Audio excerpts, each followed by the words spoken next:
أعوذ بالله من الشيطان الرجيم بسم الله الرحمن الرحيم رب اشرح لي صدري ويسر لي أمري واحلل عقدة من لساني يفقهوا قولي. Dear audience, today's talk is the third talk on the topic of Lam Yalid Walam Yulad. He begets not and neither is he begotten. Today I am going to seek references from the Kitabullah and try to find out the logic, the rationale, and the reasoning which has been used in the Kitabullah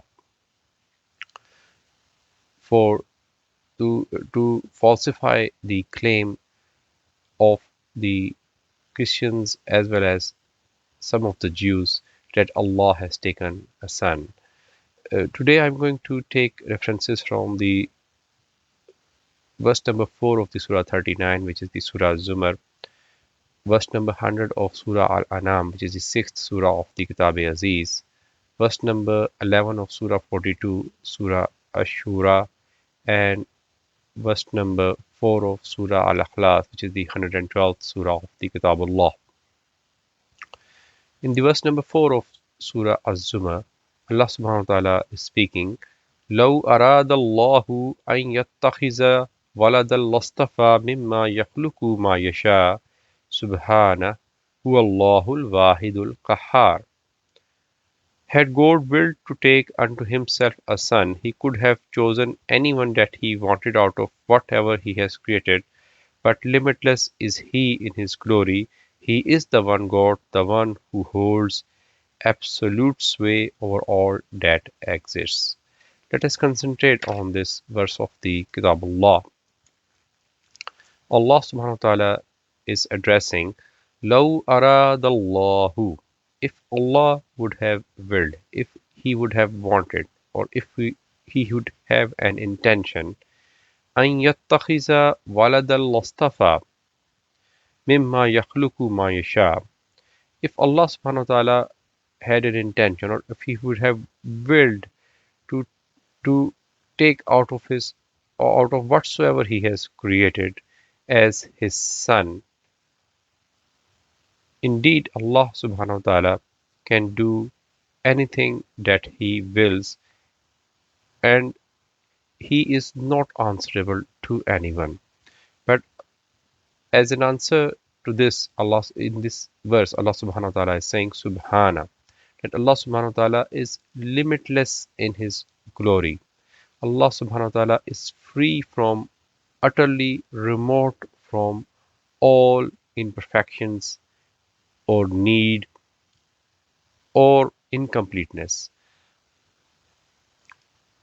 He is remote from incompleteness, which is this incompleteness is inherent in the need of or desire for progeny, which logically precludes the possibility of his having a son.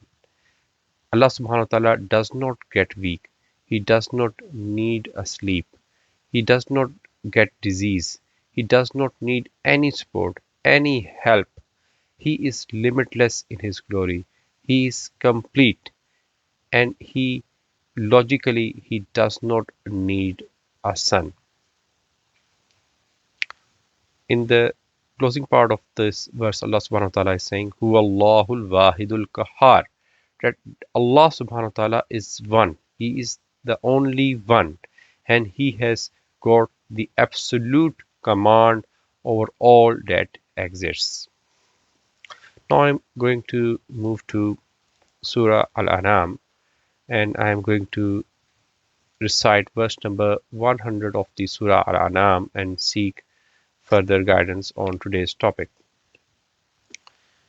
وَجَعَلُوا لِلَّهِ شُرَكَاءَ الْجِنَّ وَخَلَقَهُمْ وَخَرَقُوا لَهُ بَنِينَ وَبَنَاتٍ بِغَيْرِ عِلْمٍ سُبْحَانَهُ وَتَعَالَى عَمَّا يَصِفُونَ.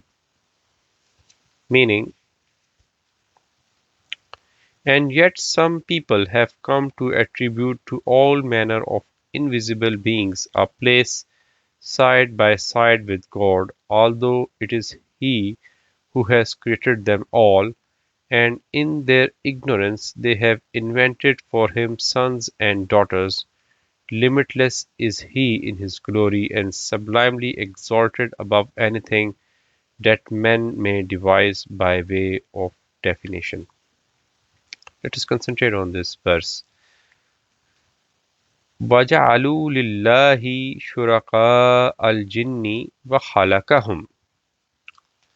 And yet some people have taken some invisible beings at a place side by side with God. وَخَلَقَهُمْ. But Allah subhanahu wa ta'ala has created everything. He is the creator of everything which exists. وَخَرَقُوا لَهُ بَنِينَ وَبَنَاتٍ بِغَيْرِ عِلْمٍ. And these people have taken sons and daughters of Allah subhanahu wa ta'ala, which are the creation of Allah subhanahu wa ta'ala, they have taken them as sons and daughters without any knowledge. بِغَيْرِ عِلْم, without any knowledge, and due to their own ignorance. Subhanahu, he is limitless in his glory, wa ta'ala, and he is sublimely exalted, amma yasifun, from whatsoever they try to define Allah subhanahu wa ta'ala. He is far above it. He is utterly remote. He is sublimely exalted. He is limitless in his glory. Allah subhanahu wa ta'ala is free from all imperfection and incompleteness. He cannot be defined.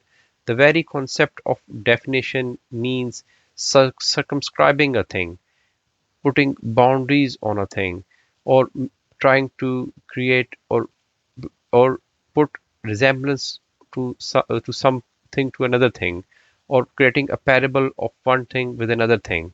Allah subhanahu wa ta'ala is is utterly remote from it. He cannot be defined. There is nothing like him, and there is the very concept of definition implies the possibility of a comparison or correlation of an object with other objects. But Allah subhanahu wa ta'ala is unique. There being nothing unlike him. And the any attempt at defining him or his attributes is a logical impossibility, and from ethical point of view, a sin. The fact that he is undefinable makes it clear that the attributes of God mentioned in Quran do not circumscribe his reality, but rather the perceptible effect of his activity on and within the universe created by him. So Allah subhanahu wa ta'ala is far beyond whatsoever humanity tries to define him. He cannot be defined. He is limitless in his glory. He is free from all imperfections. He does not need anyone. He does not get weak. He does not get disease. He does not need any help. He does not need any support. He cannot be circumscribed. He cannot be placed in boundaries. He is beyond the reach of human perception. And the attributes of Allah subhanahu wa ta'ala, which are described in the Quran Hakim, the Asmaul Husna, they do not circumscribe Allah subhanahu wa ta'ala, and they just give a perceptible effect of his activity and actually on and within the universe created by him. Now I'm going to move to Surah Ashura, and I'm going to recite the verse number 11. Surah Ashura is the 42nd surah of the Kitab-e-Aziz. Fatirus samawati wal arz ja'ala lakum min anfusikum azwajan wa minal an'ami azwaja yazra'ukum fih laysa kamislihi shay wa huwa as-sami'ul basir. The originator is He of the heavens and the earth. He has given you mates out. He has given you mates of your own kind, just as He has willed that among the beasts there may be mates, to multiply you thereby. But there is nothing like unto Him. He alone is all-hearing, all-seeing. Let us concentrate on this verse. Fatirus samawati wal ards. Allah subhanahu wa ta'ala is the originator of the heavens and the earth. He initiated the creation of the heavens and the earth when there was nothing. Ja'ala lakum min anfusikum azwaja. He has placed for yourselves, meaning for the humanity, mates, the companions, the couples, waminal an'ami, and amongst the cattle he has placed the mates. Yazra'ukum fi, and out of these he has multiplied you thereby. He has he has created scores and millions, and the world's population is tremendous at the moment, and he has created lots and lots of human beings out of the mates. Laisa kamislihi shay. There is nothing which could be which could be comparable to him, or which could be made parable to him. Wahuwa Samiul Basir, but rather is He alone which is all hearing and all seeing. In the verse number 4 of the Surah Al-Ikhlas, which is the 112th Surah of the Kitab-e-Aziz,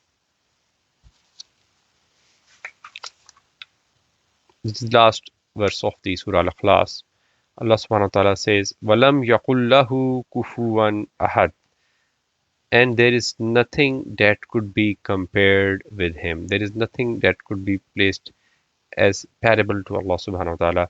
He is beyond the reach of human comprehension, perception, or imagination. He cannot be defined. With this, I'm finishing off and closing today's talk with the message that Allah subhanahu wa ta'ala is limitless in His glory. He is sublimely exalted, and He is free. He is utterly remote from all imperfections, incompleteness, or deficiencies. And the very concept of having a son or a progeny implies weakness or need. And Allah subhanahu wa ta'ala is utterly remote from any need, any weakness, and He does not need anyone. He does not need any support. This logically precludes the possibility of having a son. And then Allah subhanahu wa ta'ala is beyond the reach of human perception. He cannot be defined. He cannot be circumscribed. The attributes of the Allah subhanahu wa ta'ala, the sifat, the asmaul husna of the Allah subhanahu wa ta'ala, which has been described in the Kitab-e-Aziz, they do not circumscribe Allah subhanahu wa ta'ala, but rather they give an insight to Allah subhanahu wa ta'ala. Whatsoever Allah subhanahu wa ta'ala has created, and whatsoever the activity of Allah subhanahu wa ta'ala is, it just gives a little insight into it. But these attributes of Allah subhanahu wa ta'ala cannot circumscribe Him. And there is nothing that could be compared with Him. There is nothing that could be made parallel with Him. Laysa kamislihi shay, and walam yaqullahu kufuwan ahad, that nothing can be compared with Him. With this, I am closing today's talk. Rabbana la tu'akhizna in nasina wa akhtana. Rabbana wa la tahmil alayna isran kama hamaltahu ala allazina min qablina. ربنا ولا تحملنا ما لا طاقة لنا به واعف عنا واغفر لنا وارحمنا أنت مولانا فانصرنا على القوم الكافرين لا إله إلا أنت سبحانك إني كنت من الظالمين جزاكم الله خير.